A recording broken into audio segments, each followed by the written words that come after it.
Hola, queridos amigos. Bienvenidos a Explorando la Palabra, un programa radial y en línea dedicado a leer, amar y vivir todo el consejo de Dios.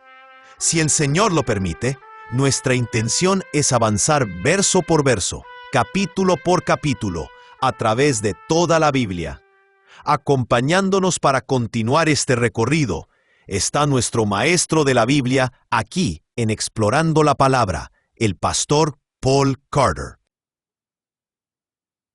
Si tienes tu Biblia contigo, me encantaría que la abras ahora en Éxodo capítulo 35.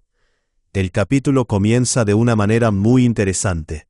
Los versículos 1 al 3 dicen: Entonces Moisés reunió a toda la congregación de los israelitas y les dijo: Estas son las cosas que Yahweh les ha mandado hacer. 6 días se trabajará, pero el séptimo día será para ustedes un día santo, día de completo reposo para Yahweh. Cualquiera que haga trabajo alguno en él, morirá. No encenderán fuego en ninguna de las moradas de ustedes el día de reposo. Ahora bien, a primera vista, esto podría sentirse como un párrafo fuera de lugar, pero no lo es. Si tienes tu Biblia abierta delante de ti, retrocede apenas un par de páginas hasta Éxodo capítulo 31, versículos 12 al 18. Eso es lo último que aparece escrito antes del incidente del becerro de oro. ¿Qué ves allí? Lo que ves es exactamente el mismo contenido que estás viendo aquí en Éxodo capítulo 35, versículos 1 al 3. Los mandamientos sobre el día de reposo fueron las últimas cosas dadas a Moisés, antes de la gran interrupción y del desastre de Éxodo capítulo 32. Allí fue donde la historia se salió de los rieles. Pero aquí vemos que el desastre ha sido borrado por la mediación del pacto y por una gracia inmerecida. Al colocar este contenido aquí, la Biblia está diciendo que es casi como si el incidente del becerro de oro nunca hubiera ocurrido. Tan lejos como está el oriente del occidente, así ha alejado de nosotros nuestras transgresiones. Ha arrojado nuestros pecados a las profundidades del mar, y no se acuerda más de ellos. Gracias sean dadas a Dios. Y así comenzamos de nuevo, exactamente donde lo dejamos. Moisés repite los mandamientos del día de reposo y luego avanza hacia la siguiente etapa de la aventura del pacto. Habiendo recibido la ley y las instrucciones, ahora ha llegado el momento de construir el tabernáculo. Recuerda que esa era la parte del plan que estuvo en peligro de ser eliminada. Después del incidente del becerro de oro, Dios había ofrecido poder sin presencia, es decir, había ofrecido enviar un ángel, pero no su presencia. El pueblo seguiría avanzando, pero Dios no iría en medio de ellos. El tabernáculo no sería construido, porque si Dios marchaba en medio de ellos, el pueblo tendría que ser santo. Ese era el desastre que ahora ha sido evitado. Y así, lo que ahora vemos es el entusiasmo del pueblo al reunir los materiales y al poner en uso sus dones y habilidades con el propósito de asegurar la presencia de Dios en medio de ellos. De eso se trata esta historia. Y volvemos al texto en el versículo 4. Moisés habló a toda la congregación de los israelitas, y les dijo: Esto es lo que Yahweh ha ordenado. Tomen de entre ustedes una ofrenda para Yahweh. Todo aquel que sea de corazón generoso, tráigala como ofrenda a Yahweh. Oro, plata y bronce, tela azul, púrpura y escarlata, lino fino y pelo de cabra, pieles de carnero teñidas de rojo, pieles de marsopa y madera de acacia, aceite para el alumbrado, especias para el aceite de la unción y para el incienso aromático, piedras de ónice y piedras de engaste para el efod y para el pectoral. Que venga todo hombre hábil de entre ustedes y haga todo lo que Yahweh ha ordenado: el tabernáculo, su tienda y sus cubiertas, sus broches, sus tablas, sus barras, sus columnas y sus basas, el arca y sus varas, el propiciatorio y el velo de la cortina, la mesa y sus varas y todos sus utensilios, y el pan de la presencia. También el candelabro para el alumbrado con sus utensilios y sus lámparas, y el aceite para el alumbrado, el altar del incienso y sus varas, el aceite de la unción, el incienso aromático y la cortina de la puerta a la entrada del tabernáculo, el altar del holocausto, con su enrejado de bronce, sus varas y todos sus utensilios, y la pila con su base, todas las cortinas del atrio, sus columnas y sus basas, y la cortina para la puerta del atrio, tabernáculo y las estacas del atrio y sus cuerdas, las vestiduras tejidas para el ministerio en el lugar santo, las vestiduras sagradas para el sacerdote Aarón, y las vestiduras de sus hijos para ministrar como sacerdotes. Así que aquí Moisés llama al pueblo a contribuir con sus talentos y con sus tesoros para la construcción del tabernáculo. Se necesitarán ambas cosas. Se necesitará talento, tesoro y tiempo para edificar la casa de Yahweh. Y por supuesto, lo mismo es cierto hoy. Para edificar la casa de Yahweh en nuestros días, todos debemos hacer nuestra parte.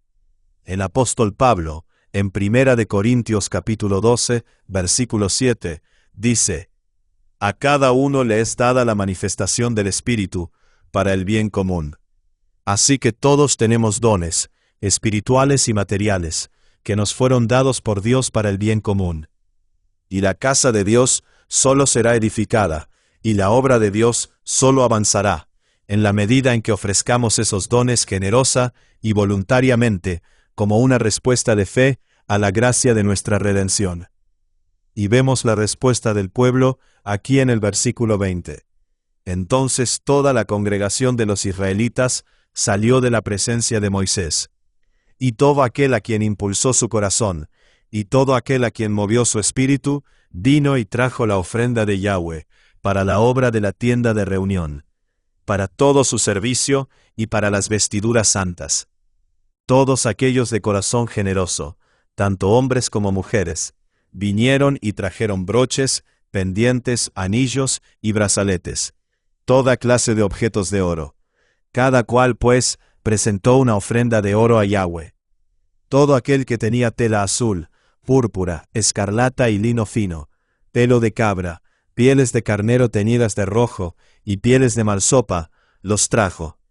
Todo aquel que podía hacer una contribución de plata y bronce, trajo la contribución reservada para Yahweh. Todo el que tenía madera de acacia, para cualquier obra del servicio, la trajo.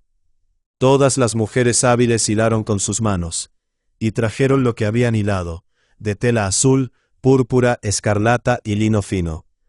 Y todas las mujeres cuyo corazón las llenó de habilidad, hilaron pelo de cabra. Los jefes trajeron piedras de ónice y piedras de engaste para el efod y para el pectoral, y las especias y el aceite para el alumbrado, para el aceite de la unción y para el incienso aromático. Todos los israelitas, tanto hombres como mujeres, cuyo corazón los movía a traer algo para toda la obra que Yahweh había ordenado por medio de Moisés que se hiciera, trajeron una ofrenda voluntaria a Yahweh. El pueblo estaba tan consciente de la gracia de Dios hacia ellos que no necesitaban que nadie les torciera el brazo. No necesitaban que se pasaran los platos de la ofrenda por segunda vez. Todos estaban dispuestos e incluso ansiosos por dar. J. Alec Motyer dice aquí, donde el corazón está en la condición correcta y donde están obrando los motivos de la consagración personal, los cordones de la bolsa se aflojan, y los problemas de finanzas y provisión llegan a su fin. Ciertamente, como pastor, puedo decirles que esto es verdad. He descubierto que cuando las personas están creciendo en la gracia, cuando entienden el Evangelio, cuando entienden quién es Dios, quiénes son ellas, y cómo Dios las ha salvado en Cristo, cuando saben eso, y se gozan en eso, y cuando están creciendo en santidad y en compromiso con la misión, por lo general no necesitas predicar sermones sobre la ofrenda. Por lo general, no necesitas cebar la bomba en el momento de la ofrenda. En términos generales, las personas que entienden la gracia están ansiosas por responder con generosidad. Donde el corazón está en la condición correcta, y donde los motivos de la consagración personal están obrando, las finanzas generalmente no son un problema. Antiguo Testamento y Nuevo Testamento. Volvemos a la historia en el versículo 22. Así que ellos vinieron, tanto hombres como mujeres, todos los que tenían un corazón dispuesto, y trajeron broches, pendientes, anillos de sello y brazaletes, toda clase de objetos de oro, cada uno dedicando una ofrenda de oro a Yahweh. Y todo el que poseía hilos azules, púrpuras o escarlatas, lino fino, pelo de cabra, pieles de carnero curtidas o pieles de cabra, los trajo. Todo el que podía hacer una contribución de plata o bronce, la trajo como contribución para Yahweh. Y todo el que poseía madera de acacia útil para la obra, la trajo. Y toda mujer hábil hiló con sus manos, y todas trajeron lo que habían hilado: hilos azules, púrpuras y escarlatas, y lino fino torcido. Todas las mujeres cuyo corazón las impulsó a usar su habilidad, hilaron el pelo de cabra.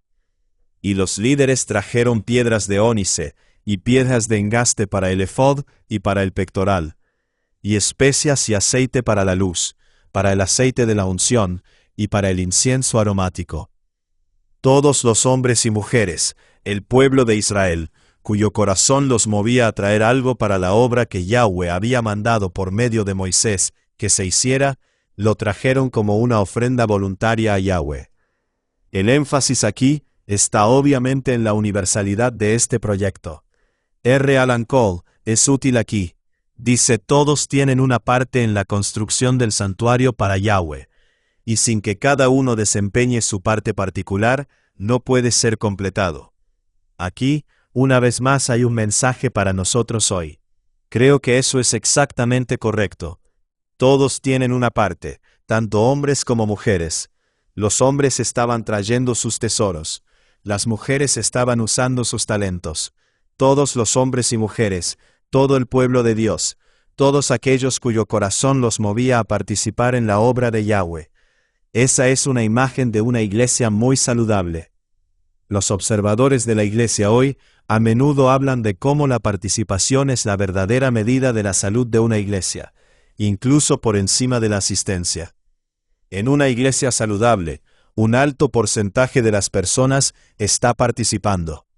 Están sirviendo y dando. Siempre habrá personas que por razones de edad, salud o circunstancias de vida inusuales no pueden participar de estas maneras. Pero en términos generales, si las personas han entendido el Evangelio, y si verdaderamente están llenas del Espíritu, y si están creciendo en santificación y consagración al Señor, entonces normalmente verás niveles muy altos de participación. En realidad, no importa cuántas personas asistan a tu iglesia. Un grupo grande de personas asistiendo no es más que una multitud, pero un grupo grande de personas participando es una congregación. Y eso es lo que estamos viendo aquí. Gracias sean dadas a Dios. La historia continúa en el versículo 30.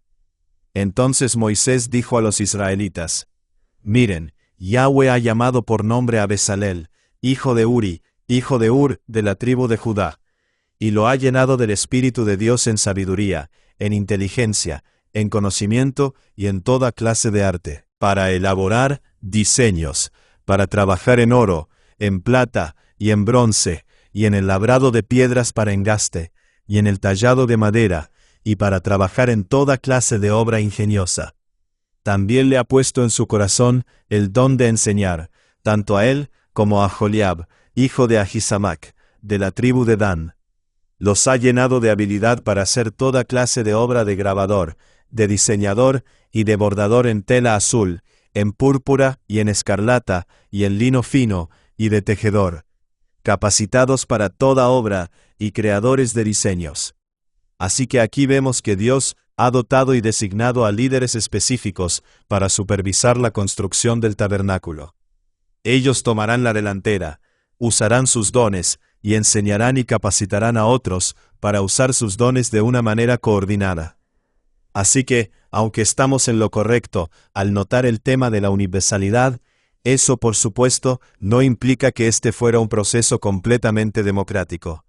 La participación universal no significa necesariamente autoridad universal. y ciertamente no significa ausencia de autoridad. Eso sería caos. Tiene que haber coordinación, tiene que haber supervisión. Vemos eso también en el Nuevo Testamento. Todos los cristianos tienen dones. Todos los cristianos son llamados a participar en la obra. Todos somos llamados a servir. Todos somos iguales en ese sentido. Y sin embargo, aún así, el Señor designa supervisores. Eso es lo que la palabra obispo significa en realidad. Es la versión latina de la palabra griega episcopos, que literalmente significa supervisor. Así que epi allí significa sobre y por encima. Y scopos significa ver. La palabra se usa de manera intercambiable en el Nuevo Testamento con la palabra presbuteros, que traducimos como anciano. Así que un anciano es un supervisor. Tal vez la mejor palabra en español para lo que se está comunicando en el Nuevo Testamento sería, en realidad, la palabra superintendente. Eso es lo que es un anciano. Y eso es lo que estamos viendo en esta historia. Todos tienen un papel que desempeñar, pero el Señor ha provisto a ciertas personas con los dones y habilidades necesarios para coordinar y supervisar el proyecto. Gracias sean dadas a Dios. Y gracias por escuchar otro episodio de Explorando la Palabra. Gracias por acompañarnos en este episodio de Explorando la Palabra. Si este estudio ha sido de bendición para ti, considera compartirlo con otros para que más personas puedan profundizar en las Escrituras. Recuerda que el propósito de estudiar la Biblia no es solamente adquirir conocimiento, sino conocer más profundamente a Cristo y vivir de acuerdo con la verdad de su palabra. Nos vemos en el próximo episodio, mientras continuamos explorando la palabra de Dios juntos.